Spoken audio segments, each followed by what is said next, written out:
Hello guys, good afternoon, good evening, and good morning all over the world. And thank you so much talaga sa lahat ng mga sumuporta sa akin since day one.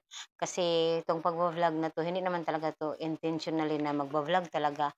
But, ayun, pang ano lang to guys, pang divert lang sana ng mga iniisip kasi nga, that time sobrang stress and yun, maraming pinagdadaanan and maraming ano ba, yung ating utak, mga anxiety, mga panic disorder na hindi mo malaman ang dahilan. So, and then, marami akong na ano, taong nakilala dito, natulungan din ako para ma-monetize ng ilang taon, years talaga ang binilang guys. Parang magfo 4 years akong 4 years talaga.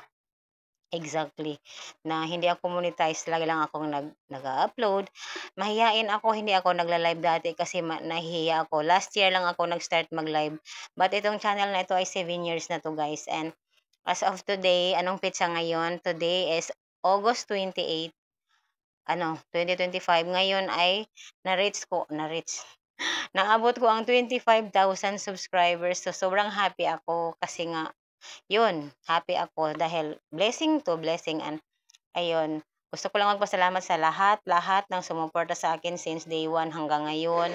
Yung iba and then gusto ko lang magpasalamat talaga sa lahat ng tumulong sa akin, sa lahat ng andiyan. So, sa lahat ng mga sumuporta and sa mga hindi din sumuporta kasi may mga bashers din tayo. Pero part talaga yan pag nandito ka sa social media, nandito ka sa pagwa-vlog, kahit anong platform pa yan, may mga bashers talaga. Hindi mo lahat ng tao mapi-please, lahat hindi mo pwedeng anuhin ba. So, part na yan kaya ayun. And ayun, happy lang ako. So, never pa akong ay ba, sinelebrate ko itong mga achievement na ganito. Ngayon lang ako parang naging happy-happy talaga kahit wala akong sahod for the 4 months na at malapit na naman yung cut off guys at ayun na naman talaga ako na umaasa pero alam kong malabo pero bahala na, okay lang yun, at least patuloy lang. Pag may internet patuloy, pag hindi, pag wala magpahinga.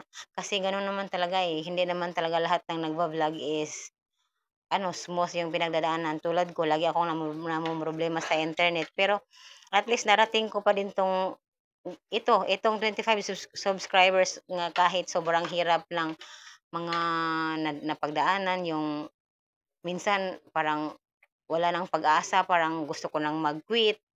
Tapos, after ilang araw, sige, okay na naman. Balik na naman at gusto na namang mag-vlog ulit. Kaya, ayun. So, thank you talaga. Maraming salamat talaga at sa taas. Siya talagang number one at yon. At ang mga sumuporta ko dito sa journey na to. At maraming salamat.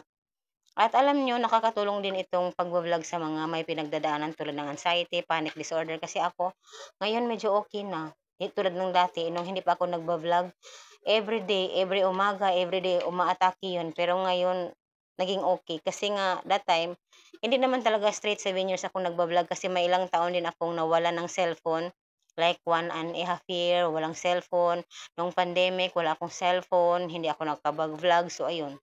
So, after ng pandemic na lang ako ulit nakapag-cellphone, nagba-vlog na naman ako ulit. Kasi nga, na-memorize ko naman yung password ko ng email ko, Gmail ko, kaya maano ko lang talaga yung YouTube makukuha ko lang siya lagi pag may bagong cellphone. Pag masisira yung ginagamit ko, hindi tulad ng iba na parang nalilimutan ng password. Ako hindi. Hanggang ngayon memorize ko kaya kahit anong cellphone pa ang gagamitin ko, makukuha ko talaga itong YouTube channel ko.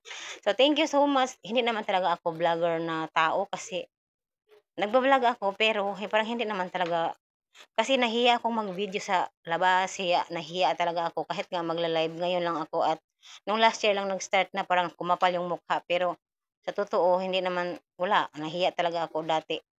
So ngayon meron pa naman pero medyo na parang nakuha ko na. So yun, thank you so much guys. Maraming salamat po. Bye-bye.